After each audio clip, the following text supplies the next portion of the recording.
Hi, നമസ്കാരം. ഇപ്പോൾ social മീഡിയയിൽ ട്രെൻഡിങ് ആയിട്ടുള്ള ഒരു ചർച്ചയാണല്ലോ, അധ്യാപകർക്ക് അവരുടെ വടി തിരികെ നൽകൂ, അച്ചടക്കമുള്ള തലമുറയെ അവർ സൃഷ്ടിക്കും എന്ന്. ആദ്യം തന്നെ പറയട്ടെ, ശിക്ഷയല്ല ശിക്ഷണമാണ് കുട്ടികൾക്ക് ആവശ്യം. ശിക്ഷ ഏതൊരു കുട്ടിയെ നശിപ്പിക്കാനേ ഉപകരിക്കൂ. എന്നാൽ ശിക്ഷണം സ്നേഹത്തിൽ അധിഷ്ഠിതമാണ്.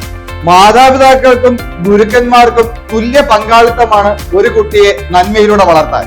ഏതെങ്കിലും ചില അധ്യാപകർ ചെയ്യുന്ന തെറ്റിനെ പർവ്വതീകരിച്ച് സോഷ്യൽ മീഡിയയിലൂടെ പൊങ്കാലയിടുമ്പോൾ മറ്റ് അധ്യാപകർക്കും കുട്ടികൾക്ക് ശിക്ഷണം നൽകാനായിട്ട് ഭയപ്പെടും. അതുപോലെ തന്നെ പ്രാധാന്യം അർഹിക്കുന്നതാണ് സോഷ്യൽ മീഡിയയിൽ കുട്ടികളുടെ തെറ്റ് ഇട്ട് പ്രചരിപ്പിക്കുന്നത്. ഈ രീതിയിൽ അവരെ ശിക്ഷിക്കുമ്പോൾ തകർക്കപ്പെടുന്നത് ഗുരുശിഷ്യ ബന്ധമാണ്. സ്നേഹത്തിലധിഷ്ഠിതമായ ഗുരുശിഷ്യ ബന്ധമാണ് നമുക്ക് ആവശ്യം. അതിന് കുട്ടികളുടെയും അധ്യാപകരുടെയും മാത്രമല്ല, മാതാപിതാക്കളുടെയും സമൂഹത്തിന്റെയും കരുതൽ ആവശ്യമാണ്. നല്ല നാളേക്ക് നമുക്ക് കൈകോർക്കാം. നന്ദി.